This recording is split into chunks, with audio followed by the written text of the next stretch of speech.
Okay, let's dive right into this. Welcome to The Explainer. Today, we're looking at a topic that is just absolutely exploding right now: peptides. Seriously, if you've spent any time at all looking into fitness, longevity, or biohacking lately, you've definitely noticed that we are right in the middle of a massive peptide boom. But, it's also a deeply chaotic world. On one hand, we have this incredible multi-billion-dollar clinical science, and on the other, it's an absolute wild west of internet forum self-experimentation where everyday guys are basically acting as their own test subjects. So today, we're going to cut through all that noise. We're using Nelson Virgel's deep dive analysis, the peptide consensus, to figure out what is actually happening out there.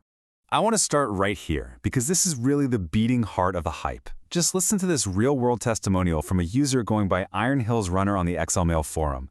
He had 3 years of chronic pain, right? And then after just 6 weeks of off-label peptide use, he's squatting pain-free. When you hear reports like that, the human stakes become so incredibly clear. People aren't just looking for some quick fix. They want to be healed. They want their vitality back. And the sheer enthusiasm behind these compounds is completely driven by life-changing anecdotes exactly like this one. So the crucial point is, what exactly are peptides? Before the hype runs away with us entirely, let's just ground ourselves in the basic biology. Peptides are simply short chains of amino acids. You can think of them as the building blocks of proteins, just smaller, typically between 2 and 50 amino acids long. And because they're so small, they act as these highly specific signaling molecules in your body. They cross membranes easily, they bind tightly to specific cellular receptors, and they essentially just give your body instructions at a really low dose. Now, your body already makes thousands of them naturally. Insulin is actually a peptide. But researchers, and underground labs for that matter, have figured out how to synthesize and tweak them. So our roadmap for today is pretty straightforward. We're covering 5 key things: the peptide boom, the evidence gap, healing and growth, the fat loss revolution, and navigating the gray market. Let's get right into it. Section 1. The peptide boom, and why men are actually using them. Let's look at what's driving all this. A ton of the data we're analyzing comes from the XLMail community.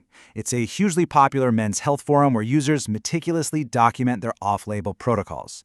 And I want to be clear, these aren't just guys throwing darts in the dark. They're running systematic blood work, tracking their symptoms, and sharing some pretty rigorous data over months and years. And what are they chasing? Mostly it clusters around growth hormone optimization, injury repair, fat loss, and sexual function.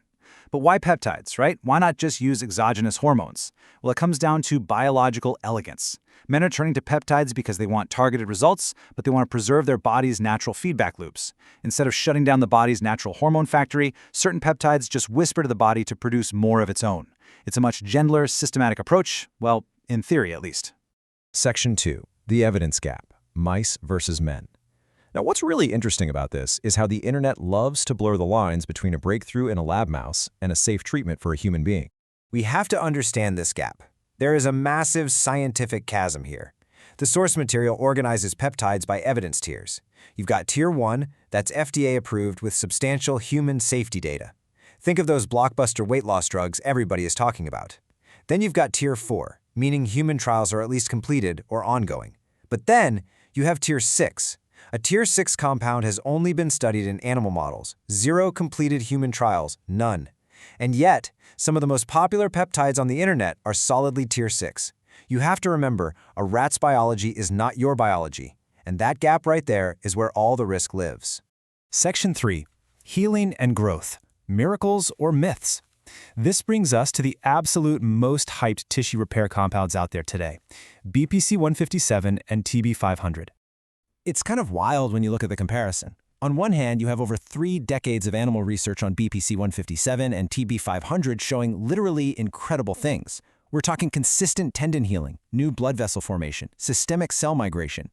But then you look at the human clinical data for musculoskeletal repair, it's essentially 0. There are absolutely no completed, published efficacy trials for human tendon or muscle repair. It is the ultimate translation problem.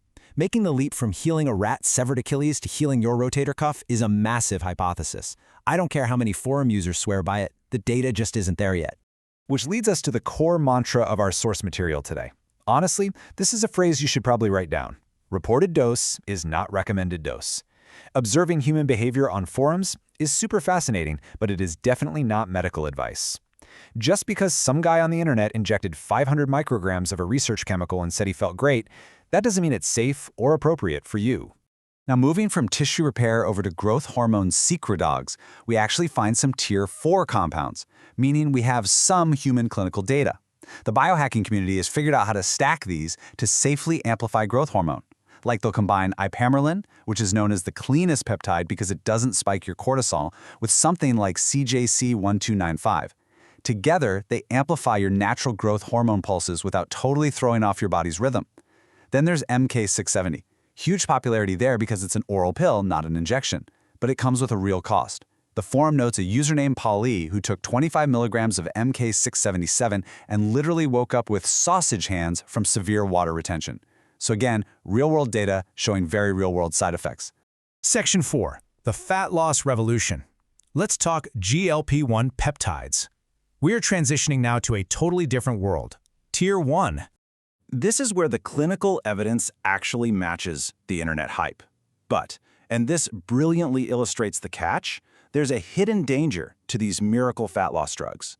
Yes, the weight loss is astronomical, but up to 40% of the weight lost on GLP-1s can actually be lean muscle mass. The source cites this forum user, Big Steve T, who dropped 38 pounds. Incredible, right? Well, he was absolutely horrified to find out from a DEXA scan that 11 pounds of that was his hard-earned lean muscle. If you aren't actively fighting for your muscle with high protein and resistance training, these peptides are going to strip it right away along with the fat. But man, the pharmaceutical development in this space is just not slowing down. 28.7%. That is the average weight loss percentage seen in the recent TRIUMPH-4 trial for a new investigational drug called retatrutide. This isn't just a single agonist, it's a triple agonist. It targets 3 different receptors. It's the most potent weight loss compound ever tested in humans, and honestly, the efficacy genuinely approaches bariatric surgery levels. The science here is moving at absolute lightning speed. Section 5. Navigating the gray market. Because as the science advances, the underground demand just skyrockets along with it. And that begs a really critical question. Where are people actually getting these things?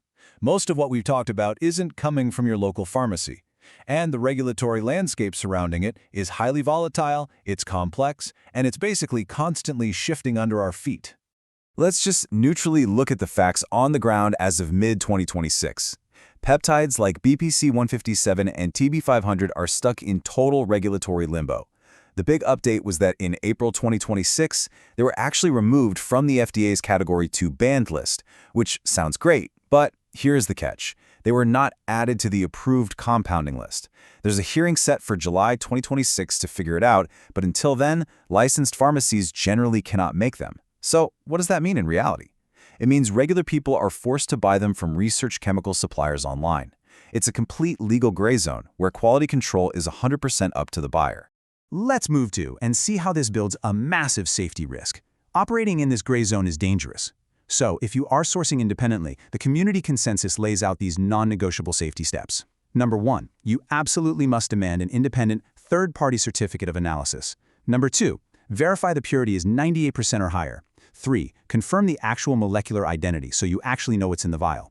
And 4, critically, check for endotoxin testing. If you skip that last one, you risk injecting microscopic bacterial fragments left over from the manufacturing process. It leads to sudden fever, horrible body aches. The community literally calls it the peptide flu. You really have to protect yourself. Which leaves us with this final provocative thought. Is the pursuit of vitality really worth the risk of being your own guinea pig? Peptides offer this undeniable allure, right? The promise of optimized hormones, healed injuries, effortless fat loss. But you really have to weigh those internet forum miracles against the sobering reality of the clinical evidence gap and the real dangers of the gray market. The science is fascinating for sure, but the human experiment? That is happening live, right now. What will the data look like 10 years from now? I guess that's something we'll all just have to wait to find out. Thanks for joining me on this explainer. Keep asking questions, and I'll catch you on the next one.